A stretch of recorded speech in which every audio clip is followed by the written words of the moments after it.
അസ്സലാമു അലൈക്കും വറഹ്മത്തുള്ളാഹി വബറകാത്ത്. ഒരു ചോദ്യമാണ് വന്നിട്ടുള്ളത്. ചോദ്യം ഇതാണ്: ഒരു മജ്ലിസിലേക്ക് കടന്നു വരുമ്പോൾ സലാം പറയണോ? ആ മജ്ലിസിൽ നിന്ന് എഴുന്നേറ്റ് പോകുമ്പോൾ സലാം പറയണോ എന്നുള്ളതാണ് ചോദ്യം വന്നിട്ടുള്ളത്. അതിൻ്റെ ഉത്തരം, ഒരു ഹൈറായ സദസ്സിലേക്ക് കടന്നു വരുമ്പോ അസ്സലാമു അലൈക്കും വറഹ്മത്തുള്ളാഹി എന്ന് സലാം പറഞ്ഞ് കടന്നു വരണം. ആ മജ്ലിസിൽ എഴുന്നേറ്റ് പോകുമ്പോ അവർക്ക് സലാം പറഞ്ഞ് എഴുന്നേറ്റ് പോകണം എന്നാണ് അതിന്റെ മസ്അല. ഫതാവ നബവി നബി റളിയല്ലാഹുവിന്റെ ഫതാവയിൽ പറയുന്നുണ്ട്, മസ്അലത്തുൻ, ഒരു ചോദ്യമാണ്. അൽ യുസ്തഹബ്ബു ലിമൻ ഖാമ മിൻ മജ്ലിസിൻ, ഒരു മജ്ലിസിൽ നിന്ന് എഴുന്നേറ്റ് പോകുന്നവനിക്ക് സുന്നത്തുണ്ടോ? അൻ യുസല്ലിമ അലൽ ജാലിസീന ഫീഹി, ആ മജ്ലിസിൽ ഇരുന്ന ആളുകൾക്ക് സലാം പറയൽ സുന്നത്തുണ്ടോ? അംലാ, സുന്നത്തില്ലയോ?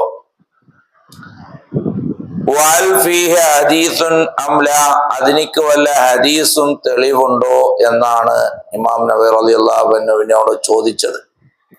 അൽ ജവാബ്, മഹാനവറുകൾ അതിനിക്ക് മറുപടി പറയുന്നത്, ഹുവ സുന്നത്തുൻ, മജ്ലിസിൽ നിന്ന് എഴുന്നേറ്റ് പോകുമ്പോൾ സലാം പറഞ്ഞു പോകൽ സുന്നത്താണ്.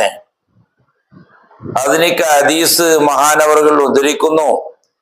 വഖദ് റവാ അബൂ ഹുറൈറ റളിയല്ലാഹു അൻഹു അൻ നബി സ്വല്ലല്ലാഹു അലൈഹി വസല്ലം, നബി സല്ലല്ലാഹു അലൈഹി വസല്ലമ തങ്ങളെ തൊട്ട് അബൂ ഹുറൈറ റളിയല്ലാഹു അൻഹു റിപ്പോർട്ട് ചെയ്യുന്ന ഹദീസ് കാണാം. ഖാല, നബി സല്ലല്ലാഹു അലൈഹി വസല്ലം പറഞ്ഞു, ഇദൻതഹ അഹദുക്കും മിനൽ മജ്ലിസ് ഫൽയുസല്ലിം, നിങ്ങളിൽ നിന്ന് ഒരാൾ മജ്ലിസിലേക്ക് കടന്നു വന്നാൽ അവൻ അവർക്ക് സലാം പറയട്ടെ. ഫൈദാ അറാദ അൻ യഖൂമ ഫൽയുസല്ലിം, ആ മജ്ലിസിൽ നിന്ന് എഴുന്നേറ്റ് പോകുകയാണ് എങ്കിൽ ആ ഇരുന്ന ആളുകൾക്ക് അവൻ സലാം പറയട്ടെ. ഫലൈസത്തിൽ ഊല ബിഅഹഖ മിനസാനിയ, രണ്ടും ഒരേ പ്രതിഫലമാണ്, രണ്ടും ഒരുപോലെ സ്ഥാനമുള്ളതാണ്. വരുമ്പോൾ സലാം പറഞ്ഞ അതേ കൂലിയും പോകുമ്പോ സലാം പറഞ്ഞു പോകലും അതേ കൂലിയും ഒരുപോലെയാണ് എന്ന് സയ്യിദുനാ മുഹമ്മദ് മുസ്തഫ സല്ലല്ലാഹു അലൈഹി വസല്ലം. അധിക ആളുകളും ഇത് ചെയ്യാറില്ല. ഒരു മജ്ലിസിലേക്ക് കടന്നു വരുമ്പോ സലാം പറഞ്ഞ് വരാറില്ല. അതേപോലെ തന്നെ ആ മജ്ലിസിൽ നിന്ന് എഴുന്നേറ്റ് പോകുമ്പോൾ സലാം പറഞ്ഞുകൊണ്ട് എഴുന്നേറ്റ് പോകുക എന്നുള്ളത് സമ്പ്രദായം വളരെ കുറവാണ്. സല്ലല്ലാഹു അലൈഹി വസല്ലം തങ്ങളും അവിടുത്തെ സ്വഹാബാക്കളും കാണിച്ചു തന്ന മാതൃക നാം പിൻപറ്റേണ്ടതാണ്. ഇത് എവിടെയാണ് കൂടുതൽ മാതൃകയാകേണ്ടത്?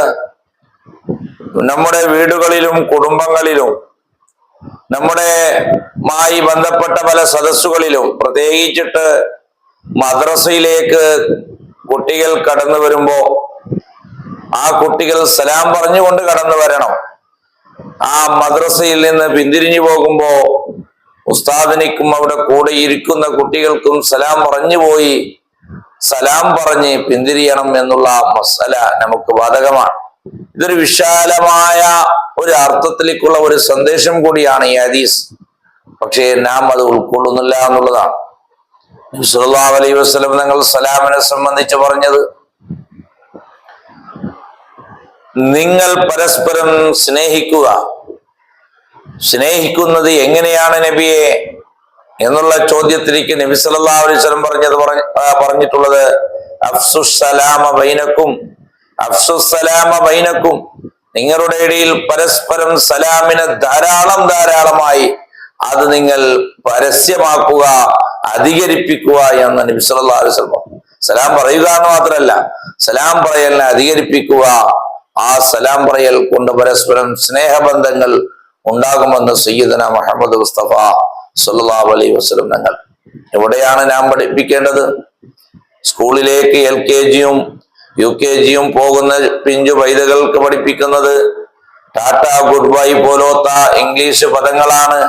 ആ കുട്ടികൾ സലാം പറഞ്ഞു പോകുന്നില്ല. അങ്ങനത്തെ സാഹചര്യം നമ്മുടെ നാടുകളിൽ വർദ്ധിച്ചു വരുമ്പോ ഈ സന്ദേശങ്ങളൊക്കെയും നമുക്ക് മാതൃകയാണ്.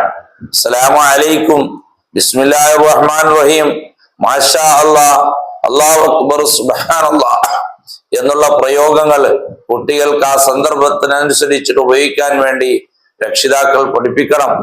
റബ്ബ് തആല തൗഫീഖ് നൽകുമാറാകട്ടെ. നബി സല്ലല്ലാഹു അലൈഹി വസല്ലം തങ്ങളോട് ഒരു സ്വഹാബി വന്ന് ചോദിച്ചു, അയ്യുൽ ഇസ്ലാം ഖൈർ, ഇസ്ലാമിൽ ഏറ്റവും ഖൈറായ കാര്യം ഏതാണ്? നബി സല്ലല്ലാഹു അലൈഹി വസല്ലം പറഞ്ഞത് തുത്ഇമു ത്വാം, ഭക്ഷണം നീ കൊടുക്കലാണ് ഏറ്റവും വലിയ പുണ്യമുള്ള കാര്യമാണ്. വതഖറഉ സലാമ അലാ മൻ അറഫ്ത വഅലാ മൻ ലം തഅരിഫ്, നിനക്ക് പരിചയമുള്ള ആളുകൾക്കും നിനക്ക് പരിചയമില്ലാത്ത ആളുകൾക്കും നീ ധാരാളം സലാം പറയലിനെ വർദ്ധിപ്പിക്കുക എന്ന് സയ്യിദന മുഹമ്മദ് മുസ്തഫ സല്ലല്ലാഹു അലൈഹി